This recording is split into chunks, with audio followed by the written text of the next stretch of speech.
Hello दोस्तों, स्वागत है आप सभी का फिर से एक नए वीडियो पर। दोस्तों आज के इस वीडियो में है झारखंड इंटरमीडिएट स्तरीय का फॉर्म फिलअप को देखने वाले हैं और कैसे आप इस फॉर्म को भर सकते हैं। अगर आप इंटरमीडिएट हैं, अगर आप इंटर पास कर चुके हैं, आपका 18+ एज हो चुका है, तो आप इस फॉर्म को बहुत ही आसानी से भर सकते हैं, क्योंकि जेएसएससी के द्वारा ये वैकेंसी निकाली गई थी और इसका नोटिफिकेशन आप देख सकते हैं। दोस्तों फॉर्म फिलअप करने से पहले आपको नोटिफिकेशन की जानकारी सबसे पहले ले लेनी है।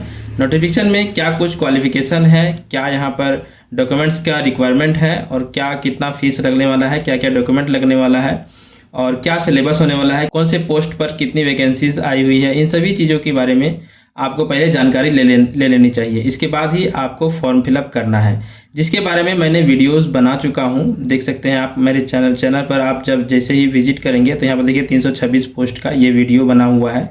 आप ये वीडियो देख सकते हैं, ये वाला वीडियो है, ये वीडियो को आप देख सकते हैं। तो इसके बाद ये फॉर्म जो है आपका 20 जुलाई से स्टार्ट होने वाला था, जो कि किसी कारणवश इसको एक्सटेंड कर दिया गया और ये 5 अगस्त से स्टार्ट हो चुका है। तो चलिए इस फॉर्म को फिलअप करने के प्रोसेस को देखते हैं, कैसे आप वेबसाइट में विजिट कर सकते हैं। तो आपको जेएसएससी ऑफिशियल वेबसाइट यहाँ पर लिख करके सर्च करना है और इस पहले वाले लिंक में आपको क्लिक करना है, जिससे कि आप जेएसएससी के ऑफिशियल वेबसाइट पे एंटर कर जाएंगे और यहाँ पर एप्लीकेशन फॉर्म अप्लाई में आपको क्लिक करना है। यहाँ से क्लिक करने के बाद आपको सिंपल से ऑनलाइन एप्लीकेशन फॉर्म JILCCE 2026 इस वाले लिंक में आपको अप्लाई ऑनलाइन में आपको यहाँ पर क्लिक करना है। आपको रिडायरेक्ट कर दिया जाएगा एक न्यू विंडोज में और आप रजिस्ट्रेशन के पोर्टल पर आ जाएंगे। यहाँ पर देखिए रजिस्ट्रेशन का यहाँ पर दिया गया है टैब, लॉगिन का और यहाँ फॉरगॉट पासवर्ड का।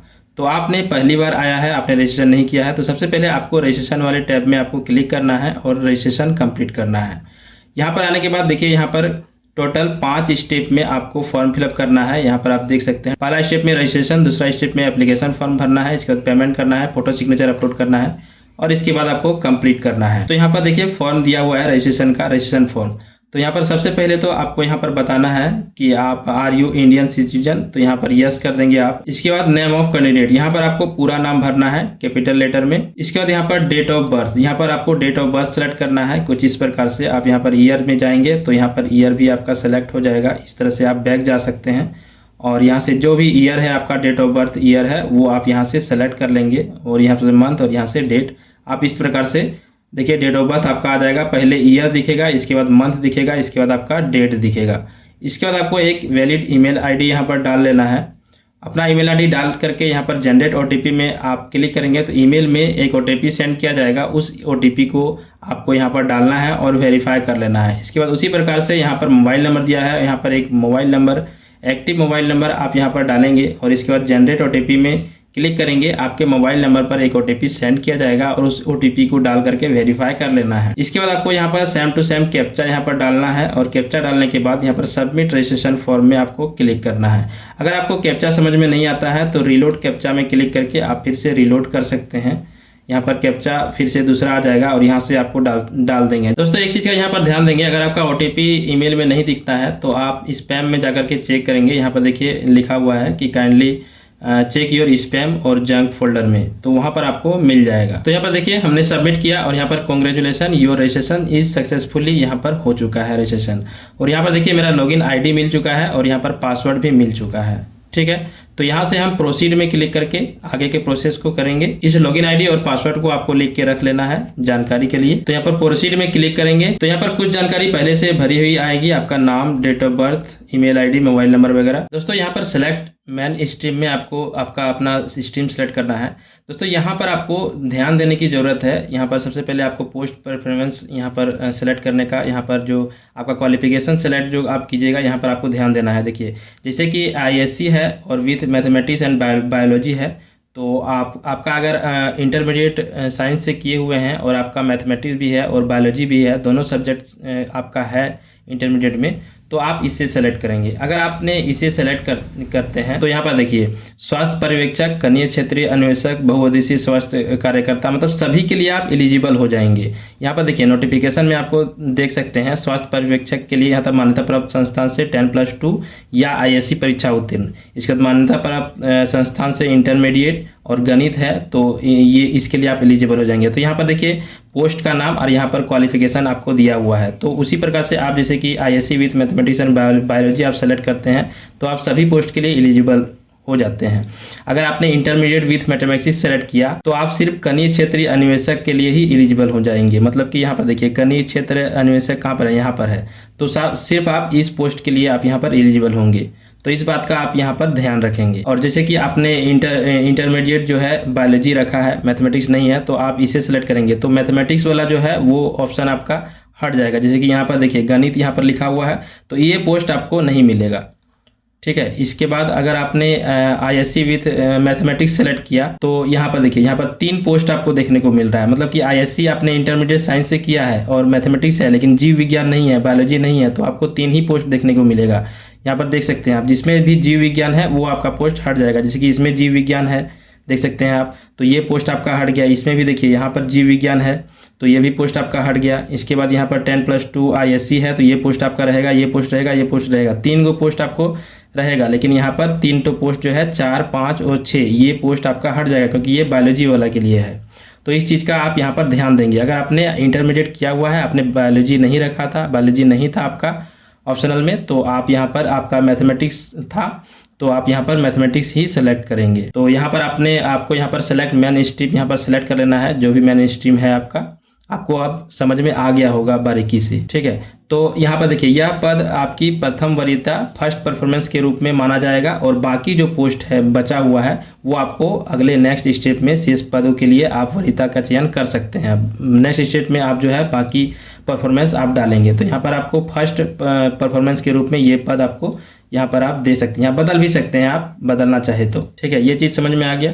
इसके बाद यहाँ पर आगे बढ़ेंगे तो यहाँ पर are you local residence of Jharkhand, अगर आप झारखंड के लोकल रेसिडेंस है तो यहाँ पर यस करेंगे, वरना यहाँ पर नो करेंगे। अगर आप यहाँ पर यस करते हैं तो यहाँ पर देखिए रेसिडेंशियल सर्टिफिकेट का नंबर आपको यहाँ पर डालना है, रेफरेंस नंबर। इसके बाद सर्टिफिकेट इशू किस अथॉरिटी के द्वारा हुआ है, CO लेवल का है या फिर SDO लेवल का है, तो किस अथॉरिटी के द्वारा है यहाँ पर आपको फिल करना है। इसका सर्टिफिकेट डेट इशू यहाँ पर डालना है, किस डेट में आपका सर्टिफिकेट इशू हुआ है वो डेट आपको यहाँ पर डालना है। इसके बाद आपको select your district of local residence, आप लोकल रेसिडेंस आपका है तो वो डिस्ट्रिक्ट कौन सा है वो डिस्ट्रिक्ट आपको यहाँ से सेलेक्ट करना है। इसके बाद यहाँ पर रिजर्वेशन कैटेगरी आपको यहाँ पर सेलेक्ट करना है, किस कैटेगरी से आप आते हैं वो आपको यहाँ पर सेलेक्ट करना है। BC2 EBC SC ST जो भी है आपका वो आप यहाँ पर सेलेक्ट कर लेंगे, ठीक है। इसके बाद आपको यहाँ पर कैटेगरी सर्टिफिकेट नंबर, मतलब कास्ट सर्टिफिकेट, यहाँ पर कास्ट जैसे ही आप सेलेक्ट करेंगे तो यहाँ पर आपको कैटेगरी सर्टिफिकेट देने की ज़रूरत है। तो यहाँ पर सर्टिफिकेट नंबर डालेंगे, रेफरेंस नंबर जो होता है कास्ट सर्टिफिकेट का वो आप यहाँ पर डालेंगे। इसके बाद इशू अथॉरिटी यहाँ पर बताएंगे, CO लेवल का या SDO लेवल का, सब डिविजनल ऑफिसर या फिर सर्कल ऑफिसर का जो भी है, और यहाँ पर इशू डेट आप यहाँ पर बताएंगे किस डेट में आपका इशू हुआ है। इसके बाद पर्सन विद डिसेबिलिटी है अगर आप तो यहाँ पर यस करेंगे, वरना यहाँ पर नो करेंगे। अगर आप एक्स सर्विसमैन हैं तो यहाँ पर यस करेंगे और डिटेल्स डालेंगे, वरना यहाँ पर नो करेंगे, ठीक है। इसके बाद are you eligible under sports quota से अगर आप बिलोंग्स करते हैं तो यहाँ पर यस डाल करके आपको स्पोर्ट्स कोटा का नंबर वगैरह फिल करना है, वरना यहाँ पर नहीं है तो यहाँ पर नो कर देंगे। इसके बाद यहाँ पर जेंडर आपको बताना है मेल फीमेल, और इसके बाद यहाँ पर पेपर 2 लैंग्वेज आपका क्या रहेगा, आपका रीजनल लैंग्वेज रहता है हिंदी, इंग्लिश, बंगला, यहाँ पर देखिए सब चीज़ है, संस्कृत है, मुंडारी हो, संथाली, खरिया, कर्मी, नागपुरी, उड़िया, खोटा। तो ये इतना ही यहाँ पर जितना दिख रहा है आपको इतना ही आपका लैंग्वेज 2 के लिए एलिजिबल है। तो यहाँ पर आप अपना रीजनल लैंग्वेज यहाँ पर आप सेलेक्ट कर सकते हैं। तो ये सभी चीज़ फिल करने के बाद आपको सेव एंड नेक्स्ट में आपको क्लिक करना है। दोस्तों यहाँ पर एक चीज़ का ध्यान देंगे, जब आप रेसिडेंशियल सर्टिफिकेट नंबर डालेंगे JHRC/ डालने में आपको प्रॉब्लम कर सकता है, आपका कीबोर्ड में टाइप नहीं होगा। तो वो क्या कैसे कर सकते हैं, तो आप जब PDF ओपन करेंगे अपना कास्ट सर्टिफिकेट का, तो यहाँ से जैसे कि हमने रेसिडेंशियल सर्टिफिकेट का PDF ये PDF है, तो इसे हमने इस तरह से यहाँ से सेलेक्ट कर लिया और Ctrl+C से कॉपी कर लिया, और कॉपी करके यहाँ पर ला करके हमने पेस्ट कर दिया Ctrl+V करके। तो यहाँ पर देखिए स्लैश भी आ गया। तो इस प्रकार से आप यहाँ पर रेसिडेंशियल सर्टिफिकेट नंबर आप डाल सकते हैं, स्लैश अगर आपका टाइप नहीं हो रहा है तो। मेरा यहाँ पर इशू आ रहा था तो हमने सोचा कि जो आप लोग को बता दें ताकि आपको परेशानी ना हो। चलिए आगे बढ़ते हैं। इसके बाद दोस्तों यहाँ पर देखिए रजिस्ट्रेशन प्रोसेस मेरा कंप्लीट हो चुका है। इसके बाद यहाँ पर एप्लीकेशन फॉर्म यहाँ पर खुल के आ गया है। इस एप्लीकेशन फॉर्म को बाकी जो भी डिटेल्स है वो यहाँ पर हम डालेंगे। चलिए देखते हैं। यहाँ पर देखिए पोस्ट परफॉर्मेंस में पहला जो मैंने सेलेक्ट किया था पिछला स्टेप में, तो यहाँ पर देखने को मिल रहा है। इसके बाद पोस्ट परफॉर्मेंस 2 में यहाँ पर आपको दूसरा परफॉर्मेंस यहाँ पर सेलेक्ट करना है। जो भी आपको सेलेक्ट करना है वो यहाँ पर आप सेलेक्ट कर लेंगे। इसके बाद परफॉर्मेंस 3 में आपको यहाँ पर सेलेक्ट करना है। यहाँ पर आपको फादर नेम डालना है, जो भी आपका मैट्रिकुलेशन सेकेंडरी का मार्कशीट वगैरह एडमिट कार्ड में है उसी टाइप से यहाँ पर आपको स्पेलिंग यहाँ पर डालना है। देखिए नाम के आगे मिस्टर, श्री या DR वगैरह जो लगा हुआ रहता है वो आपका लगा हुआ नहीं रहना चाहिए, यहाँ पर साफ साफ लिख दिया गया है। इसके बाद यहाँ पर मदर नेम में मदर नेम डालना है। इसके बाद मैरिटल स्टेटस आपको यहाँ पर बताना है। आप अगर मैरिड है तो मैरिड सेलेक्ट करेंगे, अनमैरिड है तो अनमैरिड सेलेक्ट करेंगे। इसके बाद आधार नंबर आपको यहाँ पर डालना है। इसके बाद आइडेंटिफिकेशन मार्क यहाँ पर डालना है। पहला 1 मार्क आपको डालना मैंडेटरी है, यहाँ पर स्टार मार्क है, आप 2 भी डाल सकते हैं। इसके बाद आपको सेव एंड नेक्स्ट में क्लिक करना है। इसके बाद दोस्तों नेक्स्ट स्टेप में आपका परमानेंट एड्रेस वगैरह डालने का आ जाएगा। यहाँ पर एड्रेस आपको डालना है, जो भी अगर आप विलेज में रहते हैं तो village, post, PS, district, state वगैरह आप यहाँ पर डाल देंगे। इसके बाद सिटी आपका जो भी डिस्ट्रिक्ट है वो आप डाल सकते हैं। इसके बाद यहाँ पर स्टेट सेलेक्ट करना है। इसके बाद यहाँ पर डिस्ट्रिक्ट आपका फिर से यहाँ पर दे दिया जाएगा, डिस्ट्रिक्ट आप यहाँ पर सेलेक्ट करेंगे और यहाँ पर अपना पिन कोड डालेंगे। अगर आपका परमानेंट एड्रेस और करस्पॉन्डिंग एड्रेस दोनों सेम है तो यहाँ पर सेम एज में आप क्लिक करेंगे, आपका दोनों फिल आउट हो जाएगा सेम टू सेम। अगर आपका नहीं है, दोनों अलग अलग है, तो यहाँ पर अलग से आप यहाँ पर एड्रेस डालेंगे। इसके बाद सेव एंड नेक्स्ट में क्लिक करना है। इसके बाद दोस्तों नेक्स्ट स्टेप में आपका यहाँ पर एजुकेशन क्वालिफिकेशन डालने का आ जाएगा, 10th का और यहाँ पर 12th का आपको यहाँ पर डिटेल्स डालना है।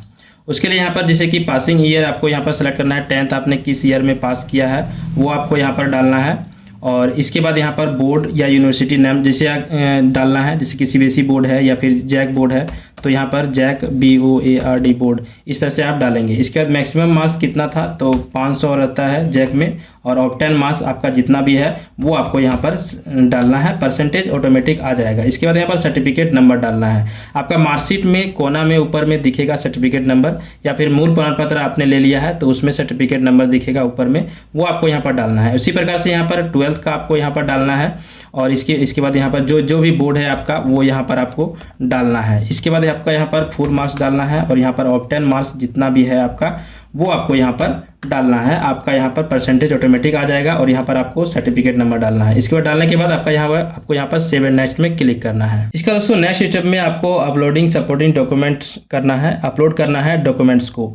10th का सर्टिफिकेट यहाँ पर आपको अपलोड करना है और सर्टिफिकेट आपका 2 MB तक होना चाहिए और PDF में होना चाहिए। इसके बाद यहाँ पर मार्कशीट अपलोड करना है 10th का। इसका उसी प्रकार से 12th का सर्टिफिकेट और मार्कशीट यहाँ पर अपलोड करना है। और रेसिडेंशियल सर्टिफिकेट जो भी आपका निवासी प्रमाण पत्र है वो आपको यहाँ पर अपलोड करना है। और यहाँ पर कैटेगरी सर्टिफिकेट में आपको कैटेगरी सर्टिफिकेट अपलोड करना है। आप यहाँ पर जैसे ही चूज फाइल में क्लिक करेंगे तो आपका ब्राउजर ये आपका फोल्डर ओपन हो जाएगा और यहाँ से आप सेलेक्ट करके आप यहाँ पर ओपन करके अपलोड कर सकते हैं। आपका अगर फोटो खींचा हुआ है तो आप PDF में कैसे कन्वर्ट करेंगे 2 MB तक, तो उसके लिए आप यहाँ पर सिंपल से न्यू टैब ओपन कर लेंगे और यहाँ पर JPEG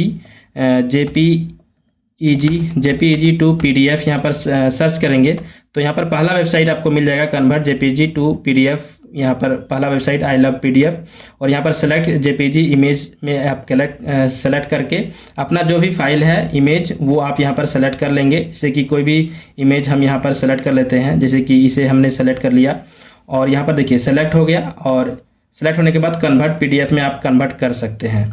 इसके बाद कन्वर्ट करने के बाद आपको 2 MB तक नहीं होता है, आपका ज़्यादा हो जाता है तो उसको कम भी कर सकते हैं, आप रिसाइज कर सकते हैं। उसके लिए यहाँ पर Pi7 यहाँ पर आप वेबसाइट PDF वाला यहाँ पर ओपन कर लेंगे और इस वेबसाइट में चले जाएंगे और यहाँ पर रीसाइज PDF भी दिया हुआ है। रीसाइज PDF में आप यहाँ पर जा करके जैसे कि बैक चल जाते हैं, यहाँ पर रीसाइज PDF यहाँ पर दिया हुआ है, इसमें जाना है और यहाँ से आपको PDF सेलेक्ट कर लेना है। जो भी PDF है आपका 2 MB से ज़्यादा है तो यहाँ पर आप सेलेक्ट कर लेंगे और इस प्रकार से जैसे कि इसे मैंने सेलेक्ट कर लिया और यहाँ पर आपको KB में बता देना है। जैसे कि आपको 2 MB से नीचे चाहिए तो यहाँ पर 1500 KB आप यहाँ पर लिख सकते हैं और रीसाइज PDF करके डाउनलोड का ऑप्शन यहाँ पर आ जाएगा, आप डाउनलोड कर पाएंगे। ठीक है, तो सारा PDF में कन्वर्ट करके आप साइज वगैरह सेट करके यहाँ पर अपलोड करेंगे और अपलोड करने के बाद आपको यहाँ पर सेव एंड नेक्स्ट में क्लिक करना है। दोस्तों पूरा एप्लीकेशन को भरने के बाद आपको यहाँ पर पूरा प्रीव्यू देखने को मिल जाएगा। आप यहाँ पर सभी डिटेल्स को अच्छे से चेकआउट कर लेंगे और इसके बाद आपको यहाँ पर डिक्लेरेशन में आपको यहाँ पर क्लिक करना है और डिक्लेरेशन में क्लिक करने के बाद आप यहाँ पर प्रोसीड टू पेमेंट में आप क्लिक करना है। अगर आपको कोई भी मॉडिफिकेशन करना है तो यहाँ पर मॉडिफाई में क्लिक करके आप मॉडिफिकेशन कर सकते हैं।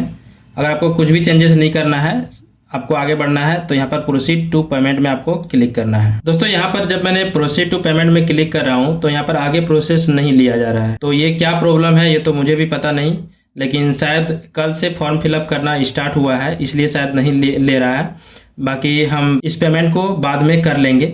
आप यहाँ पर प्रोसीड टू पेमेंट में क्लिक करेंगे तो पेमेंट गेटवे में आपको रिडायरेक्ट कर दिया जाएगा और वहाँ से आप यूपीआई वगैरह सेलेक्ट करके अपना पेमेंट कर लेंगे और अपना प्रिंट आउट ले लेंगे और इस प्रकार से आप पूरा फॉर्म फिलअप को कर लेंगे। दोस्तों आपको हमारा यह वीडियो कैसा लगा?